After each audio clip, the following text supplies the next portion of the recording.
வணக்கம் மக்களே. 5 வழி 3 வாசல் இந்த நாவலின் 10வது அத்தியாயத்தை பார்ப்போம். வாருங்கள். வணக்கம் மக்களே. மகிமாவின் தமிழாற்றுப்படைக்கு உங்களை அன்புடன் வரவேற்கிறேன். வாருங்கள், காணொளிக்குள் செல்வோம். அத்தியாயம் 10. அன்று மனதை ஆக்கிரமித்திருந்த சோர்வின் மேல் ஒரு புதிய சூரியன் உதித்து விட்டது போல் பட்டது அம்பலத்தேவருக்கு. புதிய பலம் பெற்றவர் போல் அங்கிருந்து அரண்மனைக்குள் நுழைய தலைப்பட்டார் அவர்.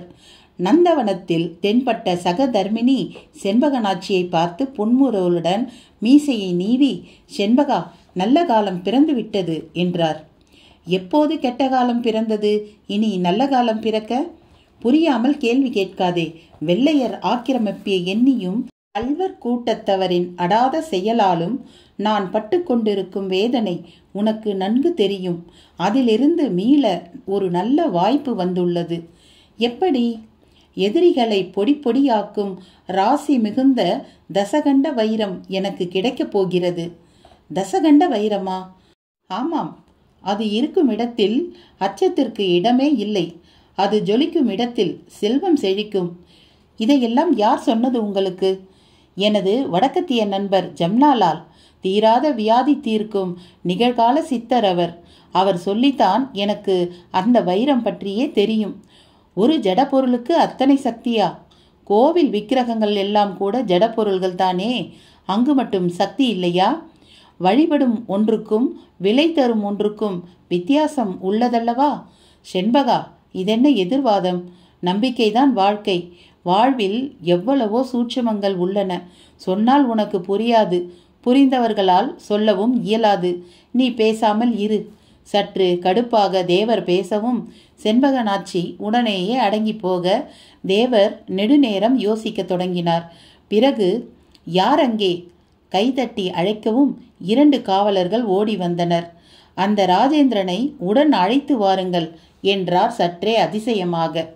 ராஜேந்திரனை அழைத்து வருமாறு அம்பலத்தேவர் சொன்ன செய்தி மிக வேகமாக அரண்மனை முழுக்க பரவத் தொடங்கியது. தேவர் பிரான் ராஜேந்திரனை அழைத்து வரச் சொல்லியிருக்கிறாராம். அவனை தேவரின் செல்வ மகள் மீனாட்சி தேவியார் சிநேகிப்பதாக கருதுகிறாராம் நமது தளபதியார். எல்லாம் அதனுடைய எதிரொலியாகத்தான் இருக்கக்கூடும் என்று கருதப்படுகிறது. இருக்கலாம். ஆனாலும் ராஜேந்திரனுக்கு தகுதிக்கு மீறிய ஆசைதான். நிச்சயம் ராஜேந்திரனுக்கு கடுமையான தண்டனை உண்டு. தளபதியார் கொக்கரித்து கொண்டிருக்கிறார். அமைச்சரை போன்ற நாராயண பிள்ளை, கணக்காயர், வீரணத்தேவர், தேவர் பிரானின் சிற்றன்னை புதல்வர் பெரிய பாண்டியார் உட்பட சகலரும் தேவர் பிரானை எச்சரிப்பதாக கேள்விப்பட்டோம். விஷயம் விஸ்வரூபம் எடுத்து கொண்டிருந்தது. எந்த காலகட்டத்திலும் உண்மை ஒன்றாக இருக்க அவை அலர்தூற்றுவார் வசம் சிக்குமாயின் அதன் வடிவம் சிதைக்கப்பட்டு வதந்தியாக உருமாறி பருந்தாக பறக்கும் என்பது நிரூபிக்கப்பட்டு கொண்டிருந்தது. 2 வீரர்கள் ராஜேந்திரனை தேவருக்கு மிக சமீபமாக விட்டுவிட்டு விலகி கொண்டார்கள். ராஜேந்திரன் கை கட்டி நிற்க தொடங்கினான். தேவர் முகத்திலோ சூட்சுமமான ஒரு புன்னகை. "நலமாக இருக்கிறாயா ராஜேந்திரா?" இதமாக விசாரிக்க தொடங்குகிறார். ராஜேந்திரனுக்குள் ஆச்சரியம் ஓடிப்பிடித்து விளையாட தொடங்குகிறது. "நலம் தேவர் பிரானே. உனக்கொரு ஊழியம் தரப்போகிறேன். எதுவானாலும் செய்ய சித்தமாக உள்ளேன். சற்று ரகசியமான விஷயம். நான் உண்மையாக இருப்பேன். எனக்கு அந்த நம்பிக்கை உள்ளது. வரும் பௌர்ணமி அன்று எனது வடநாட்டு நண்பர் ஒருவர் திருவிதாங்கூரிலிருந்து நமது பண்பொழியூருக்கு வருகிறார். அவர் வசம் விலை மதிக்க இயலாத வைரங்கள் உள்ளன. காடகராயனால் அவை வழிப்பறி செய்யப்படும் சாத்தியமும் உள்ளது. எனது நண்பரை நீதான் பாதுகாப்பாக அழைத்து வந்து சேர்க்க வேண்டும். அச்சன் கோவில் வழியாக மலைப்பாதையை கடந்து வருகிறார். இது யாருக்கும் தெரியாது. அவரது பெயர் ஜம்னாலால். உனக்கு நம்பிக்கையான சில வீரர்களுடன் நீ அவரை பாதுகாப்பாக அழைத்து வரலாம்." "ஆகட்டும் தேவர் பிரானே. உங்கள் விருப்பத்தை துளியும் பிணக்கின்றி நிறைவேற்றுவேன். பிசகின்றியும் நிறைவேற்ற வேண்டும்." "நிச்சயமாக." "சரி, நீ செல்லலாம்." அவன் கரை மணல் மேல் பாதம் பதித்து நடக்கிறான். விதான வாயிலை கடந்து நந்தவனத்தை எட்டி பிடிக்கிறான். அடுத்து அரண்மனை வளாகம்தான். அதன் உட்புறம் தர்பார் மண்டபங்களும் கலைக்கூடங்களும் கம்பீர மாடங்களும் கண் சிமிட்டி கொண்டிருந்தன.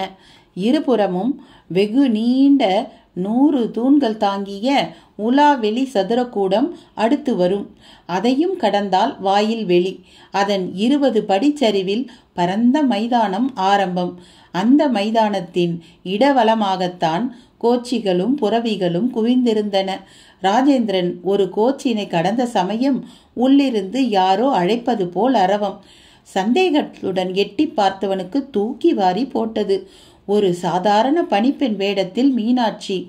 தன்னை அடையாளம் கண்டு கொண்ட மாத்திரத்தில் விண்ணில் மிதக்கும் பாவனை பெற்றவனை அவள் புன்னகையோடு எதிர்கொண்டாள். தாமதியாமல் கோச்சில் புறவியை பூட்டிக்கொண்டு கிளம்புங்கள் என்றாள். எங்கே மீனாட்சி? அதை போகும்போது சொல்கிறேன். காதலர்கள் என்றால் பறவைகள் என்று பொருள். பறவைகள் என்றால் பறந்து மகிழ வேண்டும். அப்படியா? கேள்விக்கு பின் சில வினாடிகளில் அந்த கோச்சு புதிய புறவியின் இணைப்போடு சீரத் தொடங்கியது. அப்பா கண்டித்தாரா? சீரத் தொடங்கிய கோச்சிக்குள் சற்று பயத்துடன் கேட்டாள் மீனாட்சி. ஒரு வார்த்தை கூட நம் விஷயம் பற்றி பேசவில்லை. நிஜமாகவா? என்னாலேயே நம்ப முடியவில்லை மீனாட்சி. தேவர் பிரான் எண்ணத்தை புரிந்து கொள்ளவும் முடியவில்லை. அப்பா அழுத்தக்காரர். உள்ளும் புறமும் அவர் வரையில் வேறு வேறு. கவனமாக இருங்கள். மீனாட்சி அப்படி சொன்ன வினாடியில் ஒரு கருப்பு நிற புறவி வாயு வேகம் மனோவேகத்தை சண்டைக்கு இழுக்கும் வேகத்துடன் வந்து கொண்டிருந்தது. அதன் மேல் அமர்ந்திருந்த வீரன் காவி தலைப்பாகை தரித்திருந்தான். அவனை பார்த்த உடனேயே ராஜேந்திரனுக்கு புரிந்து போயிற்று. மீனாட்சி, நெல் கட்டும் செவலில் இருந்து மாவீரர் புலித்தேவரின் படைவீரன் ஒருவன் நமது பன்மொழியூருக்கு வந்து கொண்டிருக்கிறான். அவன் வரும் வேகத்தை பார்த்தால் ஏதோ நடக்கக்கூடாதது நடந்துவிட்டதை போல் தோன்றுகிறது என்றான். என்னவாக இருக்கும்? இன்று புதிதாக தென்பட்ட அந்த எழுத்துக்களின் பொருள் ஒரு வினாடி கலாதரனுக்கு புரியவே இல்லை. என்ன இது? இங்கே யார் நுழைந்து இதை செதுக்கியது? கேள்வி பொறி சிதறியது. அதே சமயம் வந்த வேலையை விட்டுவிட்டு கவனம் தடுமாறுவதும் புரிந்து போனது. சட்டென்று சுதாரித்து புரொஃபசர் என்றான் உக்கிரமாக. பதில் இல்லை. ஒருவேளை புரொஃபசர் இந்த பள்ளத்தில் விடவே இல்லையோ? நாம் தாம் தேவையில்லாமல் அலட்டிக்கொள்கிறோமோ? கேள்வி பிடுங்களுக்கு நடுவில் மெல்ல கால்களை அசைத்தவன் கொழு கொழுவென்று காலை நெருடிய ஒன்றை குனிந்து பார்த்து விதிர்த்து போனான். மதர்த்த மண்ணுளி பாம்பு ஈர நிலப்பரப்பில் நெளிந்து கொண்டிருந்தது. வாவ்! கண்டசதை துடிதுடிக்க ஒரு காலை எட்டி வைத்தான். லேசான வெளிச்சத்தில் புதிதாக ஒரு பாதை. மெல்ல பயந்து பயந்து உள்ளே நுழைந்தவனுக்கு ஹலோ சொன்னது புதிதாக ஒரு எலும்புக்கூடு. இவர்கள் விழுந்து செத்தவர்களா, இல்லை இங்கே வாழ்ந்து செத்தவர்களா? ஆராய்ச்சி சிறகு அவனுக்குள் மெல்ல விரிய புரொஃபசர் எங்கே என்ற அலைப்பாய்வில் மேலும் ஒரு புதிய பாதை உள்ளே தென்பட்டது. எட்டி பார்த்தபோது ஈரக்குலையில் அக்னி திராவகம் சுரந்தது. ராட்சத சிலந்தியும் பந்து போன்ற வண்டுகளும் கொஞ்சி விளையாடும் அந்த இடத்துக்குள் தலைக்குப்புற கிடந்தார் ராம்நாத். முதுகின் மேல் ஒரு சிலந்தி உட்கார்ந்தபடி இரத்தத்தை உறிஞ்ச தயாராகி கொண்டிருந்தது. காலால் சிலந்தியை ஒரு எத்து எத்த அது கால்களால் ஒரு எம்பு எம்பியது. மேலே சூரியன் மேலும் புதிய வெளிச்சக்கதிர்களை உள்ளே செலுத்த ராம்நாத்தை திருப்பி போட்டு சுவாசத்தை தொட்டு பார்த்தான். நான் இன்னும் சாகலை என்றது சுவாசம். அவரை தொட்டு தூக்கி விக்ரமாதித்தன் வேதாளத்தை சுமந்தது போல சுமந்தபடி பின்னோக்கி நடக்க ஆரம்பித்தான். கழுத்தில் கீழே விழாமல் தூளியாடியது அந்த கேமரா. கயிற்றோடு மூங்கிலை கட்டிவிட்ட இடத்தை நெருங்கி அண்ணாந்து ஜெயந்தி என்றான் உற்சாகமாக. கலாதரன் என்று அவள் பதிலுக்கு கத்துவது காதில் விழுந்தது. அப்பா கிடைச்சிட்டாரு என்றான். தேங்க்ஸ் கலாதரன். அவளிடம் இருந்து மேலும் பலமான குரல். சார் பலே ஆளு என்று கருத்து சொல்லிக் கொண்டார்கள் பளிங்கர்கள்.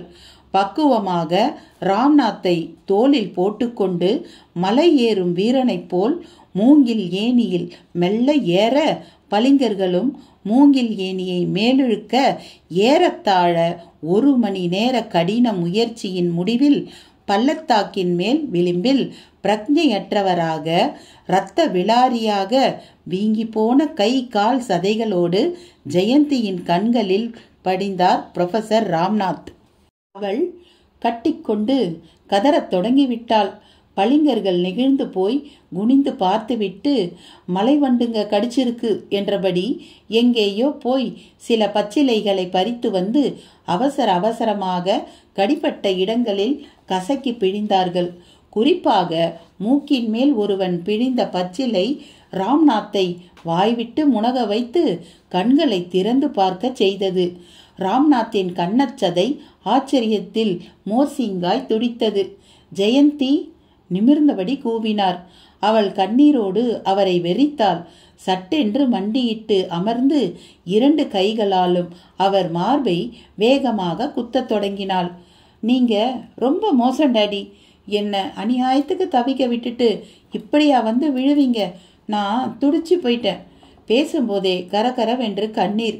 கலாதரன் சட்டென்று எட்டி ஜெயந்தியின் கைகளை உரிமையோடு பிடித்தான். ஜெயந்தி, என்னது இது குழந்தை மாதிரி? அவர் பயங்கர டயர்டா இருக்காரு என்றான். ராம்நாத்திடமோ அந்த களைப்புக்கு நடுவிலும் உற்சாகமான புன்னகை. எனக்கு களைப்பே இல்லை. நான் இப்ப எவ்வளவு சந்தோஷமா இருக்கேன் தெரியுமா? என் 52 வருஷ வாழ்க்கையில் இங்க நான் கழிக்கிற நாட்கள் தான் அர்த்தமுள்ள நாட்கள். என்ன அர்த்தமோ? இந்த பளிங்கர்கள் வந்ததால தப்பிச்சிங்க. இல்லைனா நான், நீங்க, ஜெயந்தி எல்லாரும் இந்நேரம் பரலோகவாசிகளா ஆயிருப்போம். அப்படியா? அது சரி, இவங்க யாரு? மலையோட ஆதி ஜனங்க, சூதுவாது தெரியாத அப்பாவிங்க, பளிங்கர்கள்னு கூப்பிடுவோம். ஆமுங்க என்றான் ஒரு பளிங்கன் உடனே. இவங்க ஊர் எது? ஊர்னு ஒரு குறிப்பிட்ட இடம் கிடையாது. இது ஒரு அடர்ந்த மலை. இவங்க அந்த மலைக்குள்ள மரங்கள் மேல குடிசை கட்டி கூட்டம் கூட்டமா வசிக்கிறவங்க. சீசனுக்கு தகுந்த மாதிரி இடம் மாறிக்கிட்டே இருப்பாங்க. எனிவே, உங்க உதவிக்கு ரொம்ப நன்றி. அடிவாரம் வந்தா வீட்டுக்கு வாங்க. ராம்நாத்தின் பேச்சில் குளிர்ந்து போய் அவர்கள் விடை பெற்று கொண்டார்கள். ராம்நாத்தும் ஜெயந்தியின் தோளில் சாய்ந்தபடி கீழிறங்க தொடங்கினார். ஒரு புறம் கலாதரன் துணை செய்ய தொடங்கினான். அடிவாரம் வந்த அவர்கள் ஜீப்பை அடைந்தபோது அவர்களை பார்த்த பருத்த மருத மரத்தின் பின்னால் ஒருவன் மறைந்து கொண்டான். அவனது சிறிய தாடி அவன் விரல்களின் வசம் சிக்கி பிரமாதமாய் நீவிக்கொண்டது. பாக்கெட்டை தொட்டு பார்த்தான். கடிதம் ஒன்று தட்டுப்பட்டது. எடுத்து விரித்தான். மலையில் வைரம் இருப்பது நிச்சயமான உண்மை. உன் பூனை விழிகளால் அதை தேடு. நிச்சயம் கிடைக்கும். தடை வந்தால், வரும் போலிருந்தால் தெரிவி. இம்மட்டில் யார் குறுக்கே வந்தாலும் விடக்கூடாது. தொல்பொருள் இலாக்கா யூகமாக சொல்லும் விஷயம் மட்டுமல்ல இது. நான் பழைய பல கிழங்களை கேட்டு தீர்மானித்து வைத்திருக்கும் நிஜம் இது. இன்னும் 10 நாளில் மேலும் பல அதிசய தகவல்களோடு நான் அங்கு வந்து சேர்வேன். அதுவரை 7 கல்பாறை எங்கிருக்கிறது என்று தேடி கண்டறிந்து வை. துணைக்கு திவாகர், ராபர்ட் இவர்களை அழைத்துக்கொள். சளைத்து விடாதே சம்பத். வைரம் நமக்குத்தான். கிடைத்தால் 40 கோடி கிடைத்து விட்டதாக அர்த்தம். விடக்கூடாது. இப்படிக்கு தங்க மாணிக்கம். கடிதத்தை படித்துவிட்டு கண்ணில் வெறியோடு நிமிர்ந்தபோது ஜீப் ஏக தூரம் போய்விட்டிருந்தது. அடுத்து இவர் நம் வழியில் குறுக்கிட்டால் மரண பள்ளத்தில் தள்ளிவிட வேண்டியதுதான். சம்பத் என்னும் அவன் தனக்குள் சொல்லிக் கொண்டான். அதே சமயம் ராம்நாத் கலாதரனிடம் சொல்லிக் கொண்டிருந்தார். கலாதரன், அந்த குகையில் பல அரிய விஷயங்கள் கிடைச்சது. போட்டோ கூட எடுத்திருக்கேன். இந்த மலையில எங்கேயோ வைரம் இருக்கிறது. சத்தியமான உண்மை. அதை நான் திரும்ப இந்த மலை மேல ஏறி எடுக்க போறதும் உண்மையாக போகுது பார் என்றார். அத்தியாயம் 11. அன்று என்னவாக இருக்கும்? நெல் கட்டும் செவலிலிருந்து வந்து கொண்டிருக்கும் அந்த வீரன் எதன் பொருட்டு பன்மொழியூருக்கு அப்படி புயலென நுழைய விரும்புகிறான்? புலித்தேவர் எதுவும் முக்கிய செய்தி அனுப்பியிருப்பாரோ? ராஜேந்திரனின் முகத்தில் சிந்தனை மின்னல் பந்தல் போட்டது.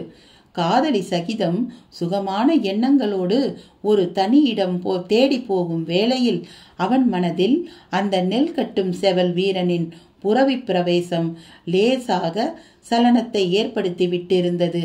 இதை மீனாட்சியும் கவனித்தாள். கோச்சின் குதிரைகளோ எதையும் சட்டை செய்யாமல் விரைந்து கொண்டிருந்தன. அன்பரே, புலித்தேவரிடமிருந்து செய்தி கொண்டு வரும் வீரனை பார்த்து முகத்தில் ஏன் இந்த சலனம்? அவனது வேகம் என்னை அரவப்படுத்துகிறது. நமது பாளையங்களுக்கு ஏதும் ஆபத்தோ? ஏகாந்த எண்ணங்கள் அலைபாய வேண்டிய வேளையில் ராஜாங்க நினைப்பா உங்களுக்கு? ராஜாங்கம் நன்றாக இருந்தால்தானே ஏகாந்த எண்ணங்கள் வரும். போதும், சகலத்தையும் மறந்துவிட்டு சற்று என்னை கவனியுங்கள். கோச்சை நிறுத்துங்கள். அவள் கட்டளையை தொடர்ந்து கோச்சை ஒரு வயல்வெளி தடாகம் ஓரமாக நிறுத்தத் தொடங்கினான் ராஜேந்திரன். புறவிகளையே கிறங்க அடிக்கும் சுற்றுச்சூழல்.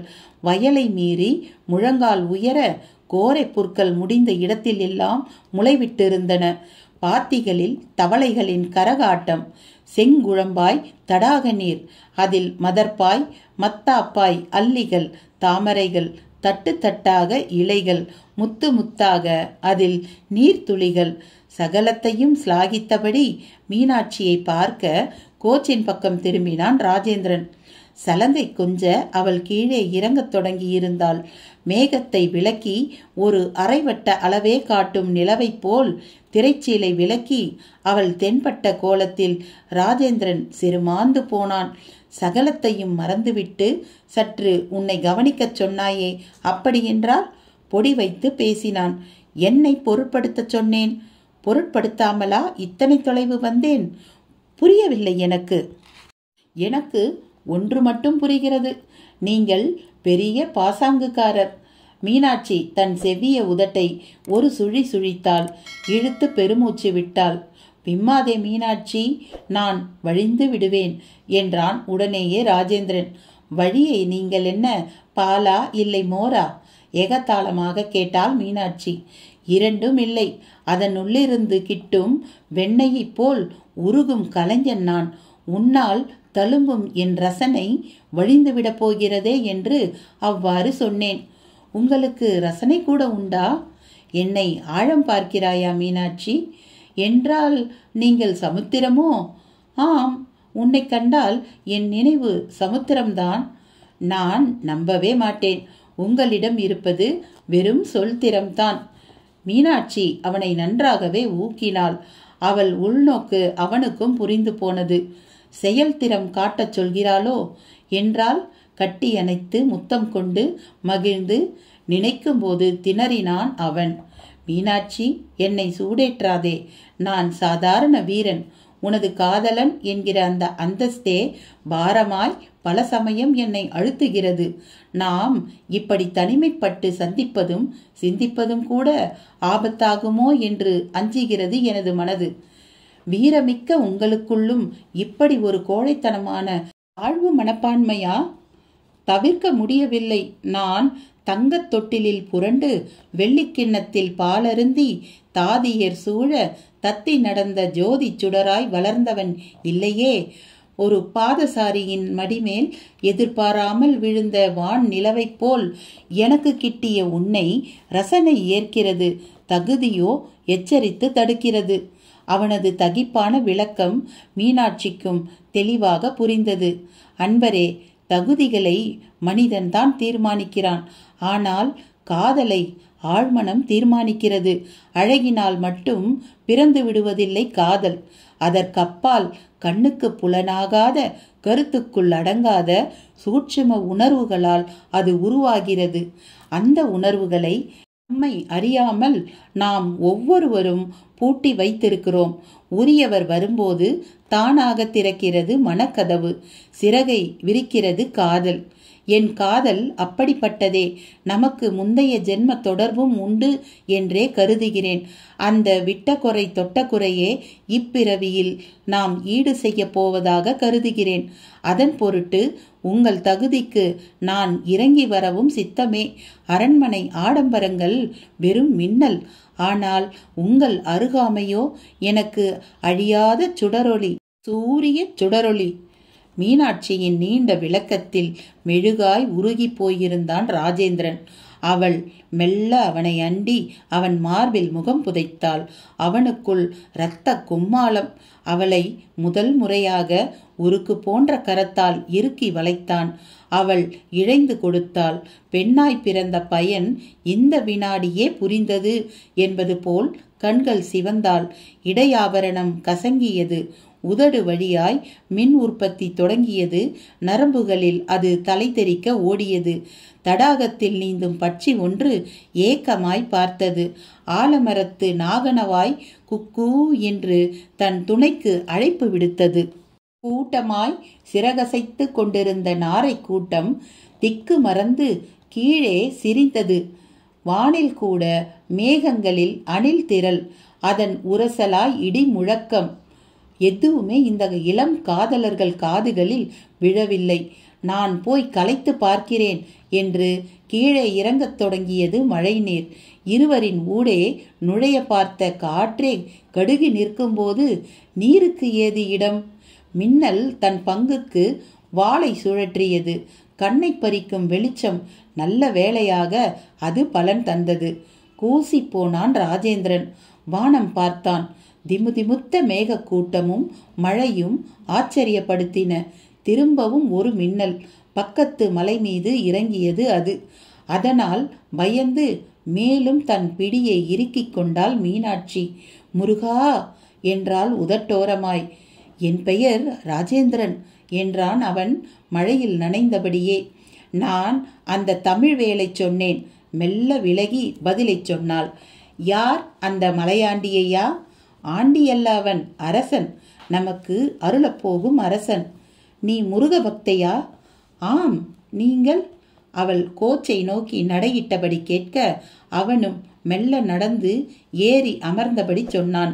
நான் முருகனுக்கு மட்டுமல்ல, இந்த திருமலை மேல் கொலுவிருக்கும் காளிக்கும் பக்தன் என்றான். இன்னொரு காளிதாசனோ? அவளிடம் செல்ல கேள்வி. அப்படித்தான் வைத்துக்கொள்ளேன். அந்த காளி இல்லாவிட்டால் நான் இல்லை. இதோ மின்னல் எட்டி பிடித்த இந்த மலை ஒரு மர்ம பூமி. இங்குள்ள பள்ளம் மேடுகளை பரமனும் கூட அறிய சிரமப்பட வேண்டும். என் நண்பர்களோடு நான் இங்குதான் வேட்டைக்கு செல்வேன். சென்ற இடத்தில் வழி தவறி எங்கெங்கோ சென்று ஒரு மரணப்பள்ளத்தில் விழுந்தேன். எலும்பு குவியலில் மிதந்தேன். இனி நம் வாழ்வு முடிந்ததென்று கருதி காளியை தியானித்தேன். இதேபோல் மழை பெய்து மின்னல் வெட்டியது. வெட்டிய மின்னலில் தென்பட்டது 5 வழிகள். அதில் 3க்குத்தான் வாசல்கள். இன்று ராம்நாத்தின் உற்சாகமான அந்த பேச்சு கலாதரன் ஜெயந்தி இருவரையும் நெருப்பாக சுட்டது. சார், வேண்டாம் சார். கடவுள் புண்ணியத்தில் இப்ப பிழைச்சதே பெரும்பாடு என்றான் கலாதரன். உடனே, கடவுள் புண்ணியத்திலையா? உன்னாலேன்னு சொல்லு கலாதரன். இல்லாததை பத்தி பேசாத. உடல் தளர்ந்த அந்த நிலையிலும் மனதில் செருக்கு அகலாத பேச்சு ராம்நாத்திடம். கல்யாணம் பண்ற வயசுல வீட்டில் பெண் தனியா இருக்கிறச்ச மலையில நீங்க ஆராய்ச்சின்னு அலையிறத யாரும் விரும்ப மாட்டாங்க. தான் மற்றவங்களுக்காக வாழலை கலாதரன். எனக்காக, என் நோக்கத்துக்காக வாழறவன். எனக்கு ஒரு குறிக்கோள் உண்டு. அதை அடைந்தே தீருவேன். என்னை டிஸ்கரேஜ் பண்ணாதே. தனக்கு கல்யாணம் பண்ணிக்கணும்னு தோணினா ஜெயந்தி சொல்லட்டும், சிறப்பா செஞ்சு வைக்கிறேன். அதுக்கும் இந்த ஆராய்ச்சிக்கும் சம்பந்தம் இல்லை. அவர் பிடித்தால் பிடித்ததுதான் என்பது நன்றாக தெரிந்து போயிற்று. சோர்ந்து போனான் கலாதரன். ஜெயந்தி இறுகி விட்டாள். ஒரு வழியாக வீட்டை எட்டிய போது ஆச்சரியம். வீட்டு வாசலில் ஒரு வேன். அதனுள்ளிருந்து சாமான் செட்டுகளை இறக்கிக் கொண்டிருந்தான் பாஸ்கர். தம்பியை பார்த்த மாத்திரத்தில் ஓடி வந்து கட்டிக்கொண்டாள் ஜெயந்தி. ஹாய் பாஸ், எப்படா வந்த? Just coming Jayanthi. ஆமா, அப்பாவுக்கு என்ன? இங்க இருக்கிற மாரிமுத்துங்கிறவன் என்னை காபராப்படுத்திட்டான். அதை ஏன் கேட்குற? வா உள்ளே போய் பேசுவோம். ராம்நாத் உள்ளே செல்ல தம்பியை இழுத்து கொண்டு உள்ளே ஓடினாள் ஜெயந்தி. சட்டென்று வாசலிலேயே நின்றுவிட்ட கலாதரனை திரும்பி பார்த்தாள். நான் கூப்பிட்டா தான் வரணுமா? இது உங்க வீடு மாதிரி என்றாள். தம்பியை பார்த்த சந்தோஷத்தில் அவள் லேசாகிவிட்டது கலாதரனுக்கு புரிந்து போனது. என்ன டாட், எப்படி இருக்கீங்க என்றான் பாஸ்கர். எனக்கு என்ன, கிரேட். ஆமா, என்ன திடீர்னு கிளம்பி வந்திருக்க? காலேஜில் ஸ்ட்ரைக்கு பார்த்தேன், மீதமிருந்த சாமான்களை அள்ளி போட்டுக்கிட்டு வந்துட்டேன். என்ன ஸ்ட்ரைக்? எக்ஸாம் சிஸ்டத்தை மாற்ற சொல்லி. ஏன், எக்ஸாம் எழுதாமலேயே பாஸ் போட சொல்லி ஸ்ட்ரைக் பண்ணுங்களேன். அது நெக்ஸ்ட் டைம். உங்களுக்கு எல்லாம் கொழுப்புடா என்றாள் ஜெயந்தி. டா போடாதே, அப்புறம் நான் டீ போடுவேன். முதல்ல எனக்கு சூடா டீ போட்டு தரீங்களா? ராம்நாத் இடையிட்டார். கலாதரன் சிரித்தான். ஜெயந்தி சட்டென்று நினைவு வந்தவள் போல, பாஸ்கர், இவர் பேர் கலாதரன், இந்த ஏரியா ஃபாரஸ்ட் ரேஞ்ச் ஆஃபீஸர், நம்ம அப்பாவோட ஸ்டூடெண்ட்டும் கூட. அறிமுகம் முடிந்தது. எனக்கு இங்கே நடந்த விவகாரம் தெரிஞ்சுக்கணும். ஏதோ டெட் பாடி, ஓலைச்சுவடி, வைரப்பெட்டி, மலை மேலன்னு இந்த கொத்தனார் பிச்சு கொதறினான். புரியும்படியா சொல்லு என்றான் பாஸ்கர். அவள் சொல்லத் தொடங்கினாள். அவன் விழிகளில் அநியாயம் விஸ்தரிப்பு. ராம்நாத் தன் செல்வங்கள் இருவரின் வாத பிரதிவாதத்தில் தன்னை மறந்திருந்தார். கிழிந்த சட்டை பேண்டை கழற்றி எரிந்துவிட்டு ஒரு லுங்கி சகிதம் வந்த ராம்நாத் கையில் இருந்த கேமராவை பதவிசாக பக்கத்து ஜன்னல் ஓரமாக அதன் கதவின் கூர்மையான விளிம்பில் தொங்கவிட்டார். ஜெயந்தி சொல்லிக் கொண்டிருக்கும் நிகழ்ச்சியில் கால், இடுப்பு, வயிறு என்று பாகம் பாகமாக மூழ்கிக் கொண்டிருந்தான் பாஸ்கர். கதை சொல்லும் ஜெயந்தியின் வாகான உடம்பில் லயித்து போய் உட்கார்ந்திருந்தான் கலாதரன். காமிரா தொங்கும் ஜன்னலுக்கு பின்னால் ஒருவன் உதயமாகி இருந்தான். கழுத்தில் சிலுவை, மிக கூர்மையான பார்வையை கொண்டிருந்தான். ராபர்ட், பாழடைஞ்ச வீட்டுக்கு குடி வந்திருக்கிற நபர் ஒரு தொல்பொருள் ஆராய்ச்சியாளரா இருக்கலாம். மரண பள்ளத்துல விழுந்து பிழைச்சிருக்கான். காமிராவால் நிறைய போட்டோ கூட எடுத்திருக்கலாம். எடுத்தது இயற்கை காட்சிகளையா இல்லை நாம் தேடற விஷயங்களையான்னு தெரியல. போய் அந்த கேமராவை எப்படியாவது கடத்திக்கிட்டு வா, விஷயம் தெரிஞ்சு போயிடும். மலையடிவாரத்தில் ராம்நாத்தை பார்த்த அந்த தாடிக்காரன் சம்பத் சொன்ன விஷயம் ராபர்ட் என்னும் அவன் காதோரம் ஊர்வலமாக போக, ஜன்னல் வழியே சாமர்த்தியமாக காமிராவை நோக்கி அவனது கை நீண்டது. அப்போது வேனிலிருந்து ஒரு நாற்காலியை கொண்டு வந்து உள்ளே போட்டுவிட்டு நிமிர்ந்த டிரைவர் ஜன்னல் ஆசாமியை பார்த்து, டேய் யாராது என்று குரல் கொடுக்க, காமிராவை எடுக்க முடியாமல் சட்டென்று ஓட ஆரம்பித்தான் ராபர்ட். வீட்டின் பின்பக்க வழியாக அவனை பிடிக்க ஓடிய கலாதரனை ராம்நாத் உட்பட சகலரும் பின்தொடர்ந்தனர். ஆனால் அவனை காணாமல் அதிசயப்பட்டு போனார்கள். பாவி, சிட்டா தப்பிச்சிட்டானே என்றான் மாரிமுத்து பெருமூச்சுடன். யார் கலாதரன் இவன்? ஜெயந்தியிடம் பெருமூச்சு கலந்த கேள்வி. யாரோ கேடி, சீட்டாடலான்னு வந்திருப்பான். கேமராவை பார்த்ததும் சுருட்ட தோணி இருக்கும். இது கலாதரன். இதற்குள் ராம்நாத் உள்ளே ஓடியிருந்தார். ஒரு புறா குஞ்சை போல அந்த காமிராவை எடுத்து மடிமேல் வைத்து கொண்டு வெறிக்க வெறிக்க பார்த்தார். சார், கேமராவுக்கு ஒன்றும் ஆகலையே? உள்ளே வந்த கலாதரன் கேட்டான். நத்திங், என் பொக்கிஷத்துக்கு ஒன்றும் ஆகலை. அப்படி என்ன சார் அதில் இருக்கு? எல்லாம் இருக்கு கலாதரன். அந்த குகையில் நான் பார்த்த எல்லாம் இதில் இருக்கு. நானும் சில விஷயங்களை பார்த்தேன். இந்த மலையில வைரம் இருந்தாலும் இருக்குமோங்கிற எண்ணம் எனக்கும் ஏற்படுது சார். அவநம்பிக்கை வேண்டாம் கலாதரன். இருக்கு, நிச்சயமா இருக்கு. நான் விட போறதில்ல அத. இதை கேட்டு ராபர்ட் அப்படியே சம்பித்து விட்டிருந்தான். ஓடினால் மாட்டிக்கொள்வோம் என்று பயந்து எல்லோரும் தன்னை தேடி பின்பக்கம் சென்றபோது முன்வாசல் பக்கம் சென்று ஜம்னாலாலோடு கூடிய தாழி வைக்கப்பட்டிருக்கும் அறைக்குள் பதுங்கிவிட்டிருந்தான் அவன். பதட்டம் பளிஞ்சடுகுடு ஆடிக்கொண்டிருக்கும் அந்த வினாடியிலும் அந்த பேச்சு அவனை நிமிர்த்தியது. முதல் காரியமாக சிலுவையை முத்தமிட்டான் அவன். அத்தியாயம் 12. அன்று. வழிகள் 5, ஆனால் வாசல்கள் 3. புதிராக இருக்கிறதே உங்கள் பேச்சு. மீனாட்சி அவனுக்குள் கேள்வியோல் ஊன்றத் தொடங்கினார். ஆம், இந்த விரிந்த மலையில் மாவும் பலாவும் கீழ்ச்சரிவிலும் தேக்கும் மருதும் நடுவிலும் வேங்கையும் தூங்கை மரங்களும் மேலேயும் ஊடே ஊடே சந்தனமும் ஏலமும் கொழித்து கிடக்கும் இந்த மலையில் எனக்கு தெரிந்து 5 வழித்தடங்கள் தான் முழுமையானவை. அதில் தடையே இல்லாமல் குடைந்த குகை வழி பாதையோடு கிழக்கு மேற்கு தெற்காய் 3 பாதைகள், வடக்கிலும் வடமேற்கிலும் மற்ற 2. இந்த வடக்கு பாதைக்கும் வடமேற்கு பாதைக்கும் துவக்கமே கிடையாது. நடுவே ஆள் தாண்ட முடியாத மாபெரும் மலை விரிசல் ஒன்று உண்டு. ஆனால் அந்த விரிசலை தாண்டி கடந்தால் மலையின் மரிசரிவை சுலபமாக அடைந்து விடலாம். கேரள மலைநாட்டையும் அடைந்து விடலாம். ஆனால் வாசல் உள்ள இந்த 3 வழிகள் இருக்கிறதே, இவை உயிர் தின்னும் வழிகள். ஒன்று மரணப்பள்ளத்தில் சாய்க்கும், மற்றொன்று புதைக்குழிக்குள் போட்டு மூழ்கடிக்கும், மற்றொன்றோ நம்மை கொடிய மிருகங்களுக்கு விருந்தாக்கும். 5 வழித்தடங்களிலும் போய் வந்தவர் போல் பேசுகின்றீரே. போய் மட்டுமா வந்தேன்? எத்தனை மிளா மான்களை வேட்டையாடியிருப்பேன் தெரியுமா? அந்த வழிகள் என் சடுகுடு களம். அநேகமாக நான் ஒருவனே அதை அறிந்தவன் புரிந்தவனாக இருக்கலாம். இனி அங்கெல்லாம் போகக்கூடாது. ஏன் கதி என்னாவது? அரசன் மகளுக்கு என்றும் நற்கதியே. நான் அரசன் மகள் அல்ல, வீர மறவன் மனைவி. அவன் மூலம் ஆணும் பெண்ணுமாய் சிறார்களை பெற்று சீராட்ட துடிக்கிறேன். அதற்கென்ன, சீராட்டினால் போகிறது. எனக்கு உத்தரவாதம் தாருங்கள், இனி ஆபத்தான அந்த பாதைகள் பக்கம் செல்ல மாட்டேன் என்று.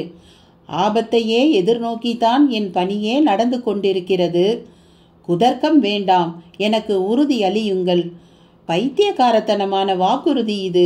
சிலருடைய மனப்பாதையில் இடிபாடின்றி சென்று திரும்புவதுதான் கடினம். இந்த மலைப்பாதை அப்படியல்ல. உவமானம் நன்றாகத்தான் இருக்கிறது. நீங்கள் வாக்குறுதி அளிக்கப் போகிறீர்களா இல்லையா?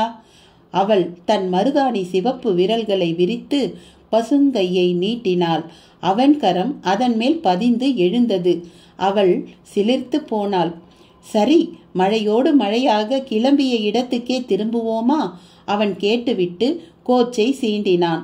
குலுகுலுத்த புறவிகள் கால்களை சிரமத்துடன் அசைக்கத் தொடங்கின. நம்மை ஊருக்குள் யாரும் பார்த்தால் என்னாவது? நமக்கு விவாகம் சீக்கிரம் நடக்க அது வழிவகுக்கலாம் என்றாள் மெல்ல. எனக்கு சிரசேதம் நடக்க வழிவகுக்கலாம் என்று சொல். அபத்தமாக பேசாதீர்கள். என் தந்தையை நான் அறிவேன். வீரர்களிடம் அவர் அந்தஸ்து பார்க்காதவர். காடகராயனிடமிருந்து உன்னை மீட்ட ஒரே செயலில் நான் வீரனாகி விட்டதாக கருதினால் அது மடைமை மீனாட்சி. வெள்ளையர்களிடமிருந்து நமது பண்பொழியூரை மீட்க வழி பாருங்கள். உங்கள் வீரம் ஊர்ஜிதமாகட்டும். நம் திருமணமும் சிறப்பாக நடக்கட்டும். அற்புதமாக சொன்னாய். உனக்காக மட்டுமல்ல, நம் நாட்டுக்காக, எனது ராஜ விசுவாசத்துக்காக அந்த வெள்ளரிப்பழ கள்ள நரிகளை நான் பாலருக்கத்தான் போகிறேன். ஓட்டமும் பேச்சுமாய் அந்த கோச்சு ஊர் எல்லையை தீண்டிய போது, மீனாட்சி, நீ எப்படி இந்த கோச்சிலிருந்து இறங்கி அரண்மனைக்குள் செல்வாய்? உன்னை யாரும் பார்த்துவிட்டால்? அவன் கேள்வியோடு கோச்சை அரண்மனை வாயிலை தாண்டி நிறுத்தினான். உங்களுக்கு அந்த கவலையே வேண்டாம். முகத்தை மூடும் என் சிவப்பு அங்கியால் நான் ஒரு தாதி பெண் போல் உள் சென்று விடுவேன். எச்சரிக்கையாக செல். அவன் சொல்லி நிறுத்திய மறு வினாடி திமுதிமுவென்று சில வீரர்கள் குறுக்கும் நெடுக்குமாக ஓடி தங்கள் புறவிகளுக்கு சேணம் பூட்டி புறப்பட தயாராயினர். ராஜேந்திரன் கோச்சை நிறுத்திவிட்டு மீனாட்சியிடமும் ரகசியமாக சொல்லிக்கொண்டு கீழிறங்கி அவர்களை நோக்கி செல்லத் தொடங்கினான். அந்த வீரர்களின் பரபரப்பு அவனை கிள்ளியது. நண்பர்களே, எதன் பொருட்டு இந்த பரபரப்பு என்று அவர்களில் ஒருவனை நெருங்கினான். நெல் கட்டும் செவல் செய்தி உனக்கு தெரியாதா என்று அவன் எதிர்கேள்வி கேட்டான். தெரியாது. என்ன செய்தி? நமது பாளையங்களை பலியிட நாம் தயாராக வேண்டுமாம். கப்பம் கட்ட மறுத்த செயலுக்காக நம்மை வளைக்க வெள்ளையர் படை பாளையங்கோட்டையிலிருந்து வந்து கொண்டிருக்கிறது. நிஜமாகவா? பொய் பேச வேண்டிய அவசியம்? புலித்தேவர் அதன் பொருட்டு என்ன செய்ய போகிறார்? போர்தான். போரிட்டு மாய்ந்தாலும் மாயலாம். ஆனால் கப்பம் செலுத்தக்கூடாது என்பது அவர் கட்டளை. நமது பாளையத்திடமிருந்து 1000 வீரர்களை கேட்டிருக்கிறார். அம்பலத்தேவரும் சம்மதித்து விட்டார். கிழக்கு பாளையங்கள் பணிந்து விட்டனவா? பணிய வைக்கப்பட்டுள்ளன. பொல்லா பாண்டியரான ஜெகவீர பாண்டியர் விருப்பமின்றி பணிந்து விட்டார். காரணம், போதுமான பலம் இல்லை, வரி கட்ட பணமும் இல்லை. அதைவிட கொடுமை, வரிக்கு அடமானமாக 15 உறவினர்களை அவர் வெள்ளையன் வசம் ஒப்புவித்திருப்பது தான். ஒவ்வொரு பீரங்கியிலும் ஒவ்வொருவரை கட்டி இழுத்து வருகிறான் அந்த ஹெரான் என்னும் வெள்ளையன். அவனுக்கு உற்ற துணை முகமது யூசுப் என்பவனாம். போர்க்களத்தில் அவன் புலியாம். வரட்டும் வரட்டும், யார் புலி யார் பூனை என்று பார்த்து விடுவோம். நன்றாக சொன்னாய். வேண்டா வெறுப்பாக ஆற்காட்டு நவாபுக்குத்தான் நாம் கப்பம் செலுத்தி வந்தோம். இடையே அவருக்கும் ஹைதராபாத் நிஜாம் சந்தா சாஹிப்புக்கும் ஏற்பட்ட பகைமையை இந்த வெள்ளையன் நன்றாக பயன்படுத்த பார்க்கிறான். ஆற்காட்டு நவாபுக்கு இவன் தான் இனி எல்லாமாம். ஒண்ட வந்த பிடாரி இந்த வெள்ளையன், ஊர் பிடாரி அந்த ஆற்காட்டு நவாபு. இந்த நவாபுக்கு தெரியவில்லை, வெள்ளையனின் நவீனமான படையை பார்த்து பல்லிழித்தோ இல்லை பயந்தோ நம்மிடம் வரி வசூலிக்கும் பொறுப்பை ஹெரானிடம் விட்டிருக்கிறான். இவர்களுக்கு வரி கட்ட நாம் இளிச்ச வாயர்கள் அல்ல. வரி வசூலிக்க இவர்கள் உரிமைப்பட்டவர்களும் அல்ல. வரட்டும், பார்ப்போம் ஒரு கை. நமக்கும் மட்டும் ஒற்றுமை இருந்திருந்தால் இப்போது கிழக்கு பாளையங்கள் கூட பிடிபட்டிருக்காது. வாஸ்தவம்தான். இது நமக்கு ஒரு பாடம்.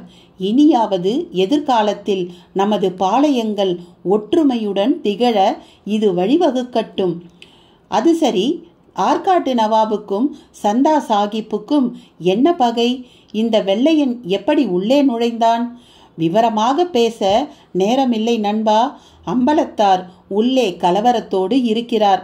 தளபதியார் காட்டுக்கும் மேட்டுக்குமாய் அலைமோதுகிறார்.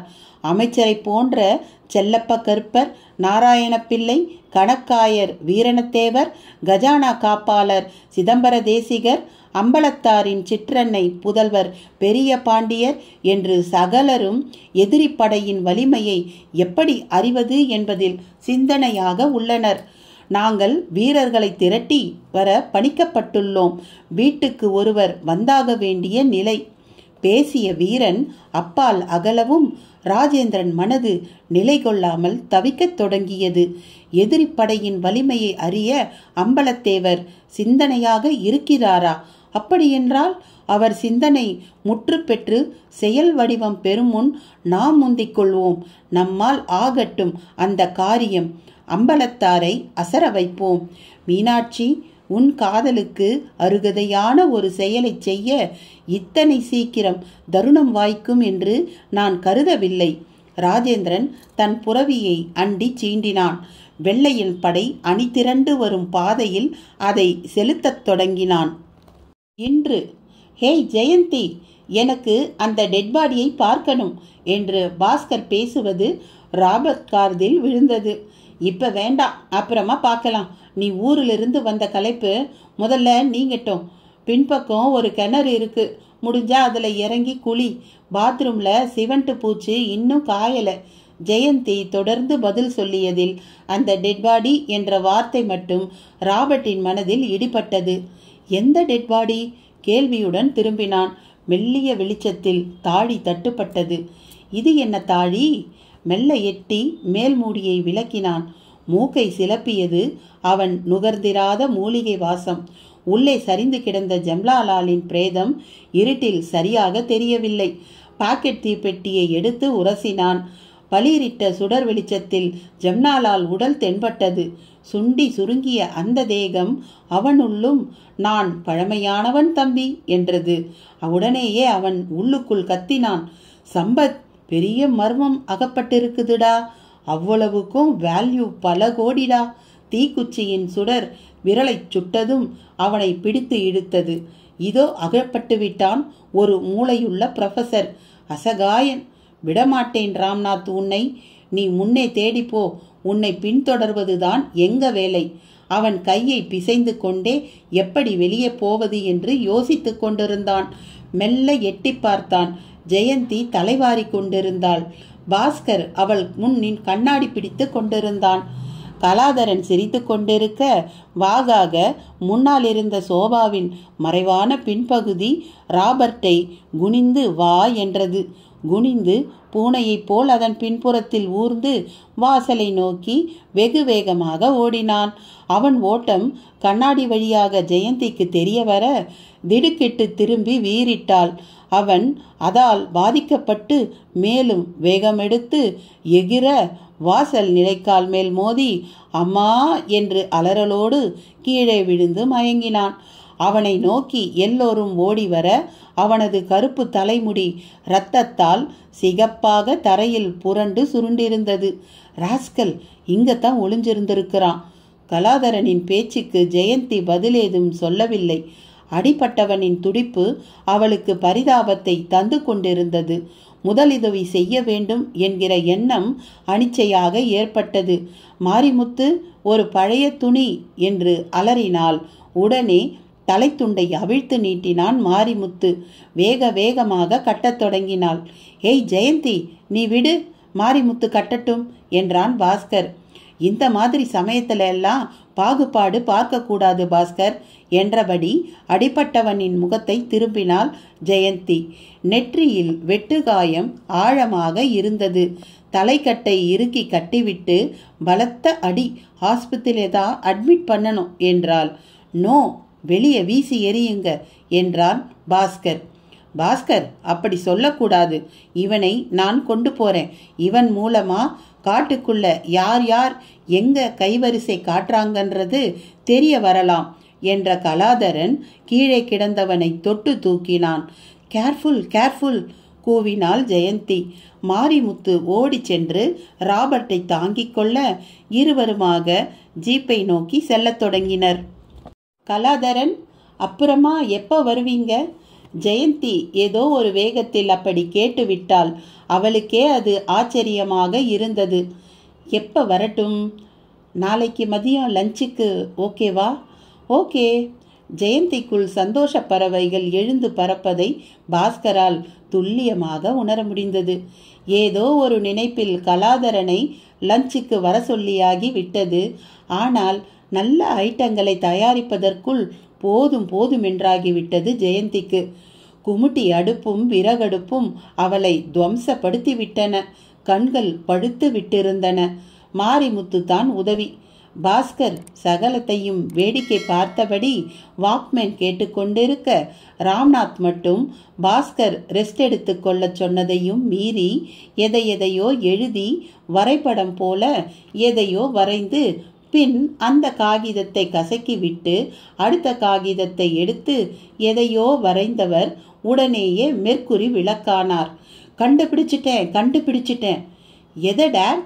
பாஸ்கர் நெருங்கி விசாரித்தான். எல்லாத்தையும் தான். புரியும்படி சொல்லுங்கோ. நோ, சொல்லி புரிய வைக்கிற விஷயம் இல்லை இது. பார்த்து புரிஞ்சிக்கிற விஷயம் இது. அப்போ மறுபடியும் நீங்கள் அந்த மலைக்கு போக போறீங்களா? இது ஜெயந்தி. ஆமாம். இப்போ வேண்டாம். எப்போ போகணும்னு எனக்கு தெரியும் என்று ராம்நாத் சொல்ல இடைவெட்டினாள் ஜெயந்தி. போங்க, இப்பவே போங்க, போய் சாவுங்க. ஈரக்கையை புடவை தலைப்பால் துடைத்தபடி அவள் அப்படி பேச இருக்க வேண்டாம் தான். ராம்நாத்குள் அந்த வார்த்தை புயலையே கிளப்பியது. உடம்பில் சால்வையை பொருத்தி இருந்தார். அப்படியே உடனேயே எழுந்து கொண்டார். மறக்காமல் குறிப்புகள் எழுதிய தாள்களை கையில் எடுத்து கொண்டார். வாசலை தாண்டி நடக்கத் தொடங்கி விட்டார். எதிர்பட்டான் லஞ்சுக்கு வருவதாக சொல்லியிருந்த கலாதரன்.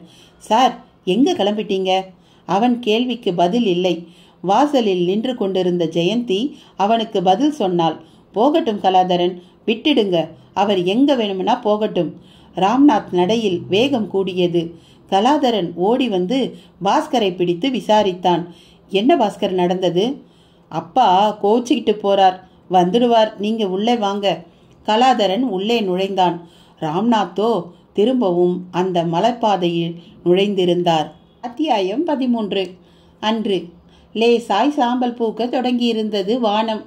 கோடை மழை கொட்டப்போவதற்கு தோதாக திரிகூடமலையின் முகட்டில் அடர்த்தியாக கார்மேகங்களின் மகாநாடு. பாவூர் சத்திரம் ஆலங்குளம் வழியாக தனது புறவியை செலுத்தும் முன் குற்றாலத்தை கடக்கும் சமயம் ராஜேந்திரன் அந்த நீர்வீழ்ச்சியை பார்த்தான்.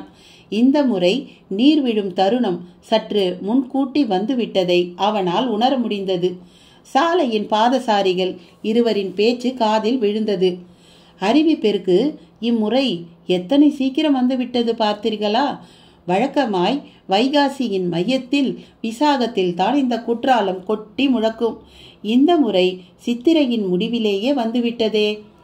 எல்லாம் இயற்கையின் திருவிளையாட்டு. நீரில் மூலிகை வாசம் மிகுந்து வருவதை அனுபவித்தீரா? வெயிலில் வதங்கி விழுந்த தாவரங்களை மழை நீர் அணைத்து மகிழ்ந்து அதன் தாவர சத்துக்களை உறிஞ்சிக்கொண்டு இது கொட்டுவது போல் உலகில் எந்த அருவியாவது கொட்டுமா? எத்தனை பிராந்தர்கள் இந்த அருவியால் தெளிவு பெற்றிருக்கிறார்கள். அடே அப்பா, நமது அருவிக்கு ஈடு சொல்ல எதுவுமே இல்லை. அதனால் தானோ என்னவோ நம்மை வளைக்க வரும் வெள்ளையர் கூட்டம் இந்த மலையடிவாரத்தில் அடிவாரத்தை ஒட்டி முகாமிட போகிறது. என்னது, இந்த குற்றாலச்சாரலில் வெள்ளையன் முகாமா? ஆம், நாயக்கர் பாளையங்களில் வரி வசூல் முடித்து நமது மறவர் பாளையங்களை என்னவென்று கேட்க வந்து கொண்டிருக்கிறதாம் வெள்ளையர் படை. இடையில் ஆலங்குளத்தை ஒட்டிய மைதானத்தில் அவர்கள் 2 நாள் முகாமிடலாம். மாபெரும் குதிரைப்படை பீரங்கிகள் சகிதம் காலாட்படையின் ஒரு பிரிவோடு வேகமாக வந்து கொண்டிருக்கிறது. ஒவ்வொரு நாளும் 10 கல் தொலைவை சாதாரணமாக கடந்து விடுகிறதாம். நமது பாளையக்காரர் என்ன பதில் நடவடிக்கை எடுக்கப் போகிறார்? யாருக்கு தெரியும்? மண்டியிடுவதுதான் இறுதி முடிவாக இருக்கும். எதிர்காலத்தில் நாம் நவாபுகளுக்கோ அல்லது வெள்ளையர்களுக்கோ அடிமைகளே என்பதில் எனக்கு சந்தேகமே இல்லை. ஆனால் நெல் கட்டும் செவலைச் சேர்ந்த மாவீரர் புலித்தேவரோ வருபவனை விரட்ட வேண்டும் என்கிறார். சாத்தியமா என்ன? படையின் வலிமை தெரிந்தால் சாத்தியம்தான். அதுதான் தெரிய மாட்டேங்கிறதே. ஒற்றர்கள் என்ன தூங்குகிறார்களா? அவர்களுக்கு தலைகளை எண்ணி வரத்தான் தெரியும்.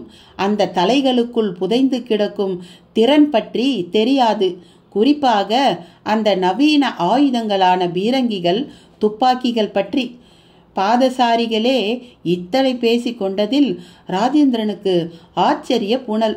அதே சமயம் அசுர வடிவம் எடுத்து அணைக்க வரும் ஆபத்தின் தன்மை அவனை மிரட்டியது.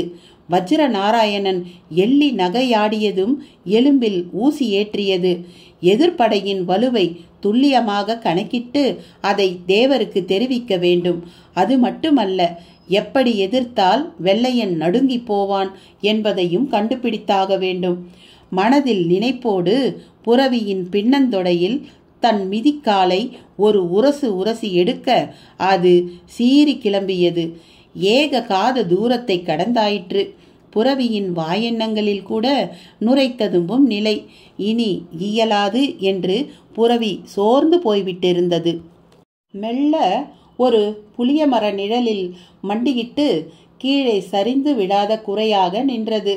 அவனுக்கும் களைப்பாக இருந்தது. புறவியை விட்டு கீழே இறங்கினான். சுற்றி சுற்றி பார்த்தான். தொலைவில் ஓரிடத்தில் ஏதோ பற்றி எறிவது போல் தோற்றம். மேக குழம்பாய் புகை வானம் ஏறி கொண்டிருந்தது. சற்று நடந்து சென்று உற்று பார்த்தபோது அது ஒரு சமையல் அடுப்பின் புகை என்பது தெரிந்தது. ராட்சத மண்பானை ஒன்று அடுப்பின் மேல் இருக்க அதனுள் அகப்பைகளின் கிண்டுதல். அந்த அடுப்பை ஒட்டி ஒரு பெரிய நிலச்சரிவு. அந்த சரிவை பார்த்த ராஜேந்திரனின் விழிகள் வைரமாக ஜொலிக்கத் தொடங்கின. யாரை எதிர்பார்த்து வந்தானோ அவர்கள் முகாமிட்டிருந்தார்கள். ஹெரானின் தலைமையிலான வெள்ளையர் படை அங்கே மல்லாந்திருந்தது. வாளை குழைந்தபடி நிற்கும் செம்புரவி கூட்டம் ஒரு புறம், சிவப்பு மேலங்கியும் அரக்கு குழாய் உடுப்புமாய் அலைமோதும் கூட்டம் மறுபுறம். நடுநடுவே கிராம தேவதைகளின் கோயில் கோபுரங்கள் அளவுக்கு வெண்ணிற கூடாரங்கள். கூடாரத்தை சுற்றி துப்பாக்கி ஏந்திய வீரர்கள். அவர்கள் பானை உணவை வாங்கி உறிஞ்சி கொண்டிருந்தார்கள். ஆங்காங்கே அழகாய் சில கோச்சுகள் தேவரின் கோச்சை போல் அல்லாமல் மிக ஆடம்பரமாக தெரிந்தன. கோச்சு குதிரையின் முகத்துக்கு கூட வெள்ளி பதாகை, 2 காதுக்கும் நடுவே கின்னென்று நிற்கும் பட்டு குஞ்சரம். படை வீரர்களின் எண்ணிக்கை 2000 தாண்டும் போல் தோன்றியது. இவர்கள் அல்லாத வெண்ணிற பூனை விழி ஐரோப்பிய வீரர்கள் வேறு தனியாக தெரிந்தார்கள். பீரங்கிகளை பற்றி இவர்களே தெரிந்தவர்கள். கருப்பாய் குட்டி தேர் போன்று சக்கர கால்களோடு கோயில் தூண் போன்ற குழாயை நடுவே கொண்டு கிடக்கும் இதுதான் பீரங்கியோ? ராஜேந்திரன் படையை அளக்கத் தொடங்கிய சமயம் ஜல் ஜல் என்ற சத்தத்தோடு வில்வண்டி ஒன்று அவனை கடந்து சென்றது. அதனுள் மூட்டை மூட்டையாக உணவுப் பொருட்கள், காய்கறிகள். அந்த வில்வண்டி ஒரு கட்டத்தில் நின்றது. அதை ஓட்டி வந்தவன் திரும்பி பார்த்து ராஜேந்திரனை வெறித்துவிட்டு வாய் திறந்தான். "துரதான் உங்களை அனுப்பினாரா?" என்று வேறு கேட்டான். ராஜேந்திரனுக்கு ஒன்றும் புரியவில்லை. "தெரிகிறது, நீங்கள் மௌனம் சாதிக்கும் போதே தெரிகிறது. கோபிக்காதீர்கள். படை வீரர்களுக்காக உணவுப் பொருட்களை பக்கத்து கிராமங்களின் தலையாரிகளிடமிருந்து வசூலித்து வர தாமதமாகிவிட்டது. இன்னமும் கூட ஒரு வண்டி உணவுப் பொருள் இருக்கிறது. கொண்டு வரத்தான் ஆள் இல்லை. அதில்தான் துரைமார்களுக்கான ஆட்டு மாமிசமும் மீன்களும் உள்ளன. ருசியான தாமிரபரணி கெண்டைகள்." ராஜேந்திரனுக்கு அவன் பேச்சு புரிந்து போனது. மூளை சமயோசிதமாக உடனே துரிதப்பட்டது. வேகமாக தன் புரவியை அருகாமை மரத்தில் இழுத்து கட்டிவிட்டு அவனை நெருங்கினான். "நல்லது, நான் இந்த வண்டியை ஓட்டிச் செல்கிறேன். நீ பின்னால் வேறு வண்டியில் வா" என்றபடி அவனை அந்த வண்டியிலிருந்து இறக்கிவிட்டு தான் ஏறி கொண்டான். இந்த திருமலை காளியே வண்டியோட்டியாக வந்து படைக்குள் நுழைந்து வலிமையை அறிந்து திரும்பி வர சந்தர்ப்பம் அளித்தது போல் தோன்றியது ராஜேந்திரனுக்கு. மாடுகளை வேகு வேகமாக முடுக்கிவிட்டான். ஜல் ஜல் ஜல் கலீரிட்ட நடை. ஒரு வழியாக படைவாசலை நெருங்கிய போது ஒரு பூனை விழி ஐரோப்பியன் சந்தேக பார்வையோடு ராஜேந்திரனை நெருங்கினான். அவனது கத்தி துப்பாக்கி ராஜேந்திரனின் மார்புக்கு நேராக நிமிரத் தொடங்கியது. இன்று மலைப்பாதையில் நுழைந்து விட்டிருந்த ராம்நாத்தை சிலுசிலு தென்றல் 2 கரம் நீட்டி வரவேற்றது. கண்ணாடி பிரேமை நெகிழ்த்தியபடி போர்த்தியிருக்கும் ஷாலை உசுப்பிக் கொண்டு கைகளை கட்டிக்கொண்டு நடக்கத் தொடங்கினார் ராம்நாத். பாண்ட் பாக்கெட்டில் மிக முக்கியமான அந்த குறிப்புகள். மனசிலோ இனம் காண மாட்டாத ஒரு வகை எரிச்சல். வயதாகிவிட்டாலே அவர்கள் கிருஷ்ணா ராமா தான் என்று சொல்ல வேண்டுமோ என்ற சமூக மனோபாவம் இந்த வீட்டிலும் எதிரொலிப்பது அவருக்கு தோன்றியது. எந்த ஒரு விஷயத்திலும் தான் தட்டி கொடுக்கப்படுவதே இல்லை என்கிற நினைப்பு வேறு ஒரு பெரிய சோர்வு கவலத்தை அவருக்குள் உருட்டியது. இலைத்தழை சருகுகள் வதங்க நடக்கிறார். ஒரு பெரிய சாதனை நிகழ்த்தப் போகிறோம் என்கிற நம்பிக்கை சுடர் மட்டும் அணையவே இல்லை. கரடு முரடான மலைப்பாதை, அதில் வெகு நீள நடை. உடம்பு கலைத்தாலும் மனசு சளைக்காத நடை. கண்ணா பின்னாவென்று மரங்கள். மனசுக்குள்ளே அந்த லிங்கப்பாதை எங்கிருக்கும் என்கிற ஆராய்ச்சி. தென்படும் பாறைகளிலெல்லாம் அவரது விழிகள் ஆராய்ந்தன. அதே சமயம் கால்கள் தவறுதலாக போகக்கூடாத பாதை ஒன்றில் போகத் தொடங்கின. "வேண்டாங்க" என்று எச்சரிக்கையாக இடைந்து கொடுத்தது ஒரு பில்லமர கிளை. வெகு தொலைவில் அந்த பாதை 3 கூறாக ஒரு திரிசூலம் போல பிரியும் இடத்தில் சொத சொதவென்று ஆள் விழுங்கி சேரு. எதிர்பாராமல் அதில் விழுந்துவிட்ட ஒரு கிளைவான் தன் முழு உடலை அதற்குள் மூழ்க கொடுத்துவிட்டு கழுத்தையும் இழந்து தன் முகத்தையும் மூழ்க கொடுக்கும் மரண பீதியில் காது விடைக்க கத்திக்கொண்டிருந்தது.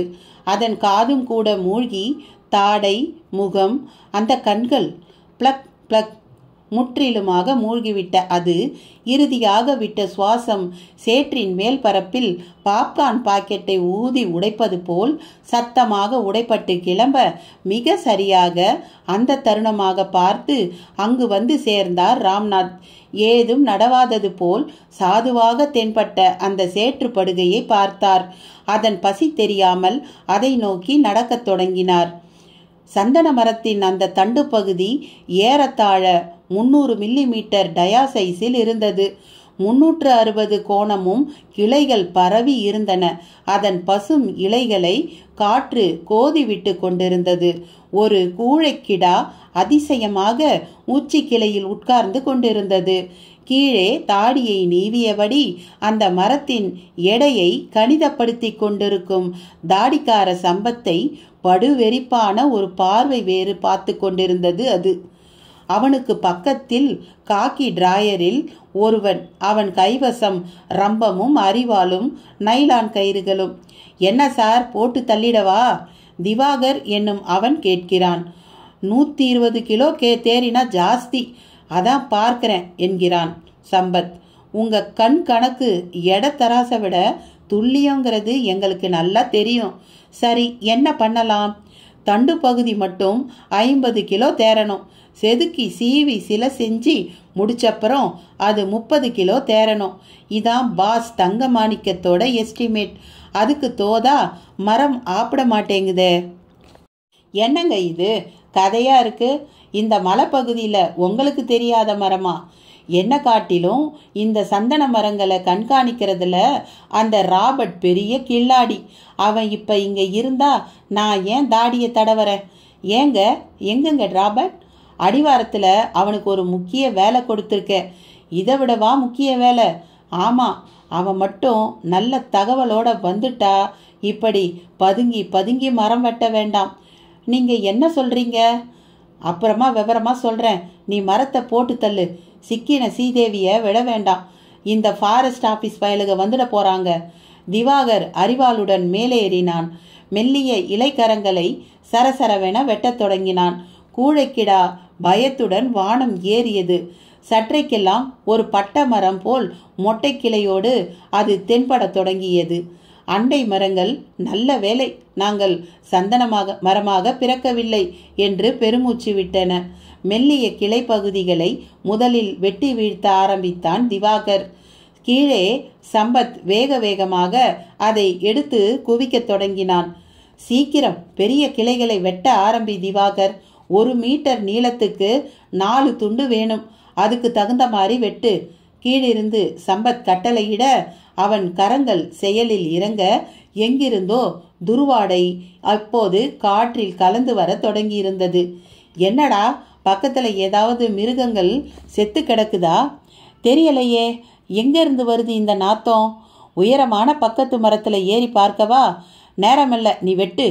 அவன் வேக வேகமாக செயல்படத் தொடங்கினான். ஒரு வழியாக மரத்தின் அடிப்பரப்பில் ரம்பத்தை வைத்து இருவரும் இழுக்கத் தொடங்கினார்கள்.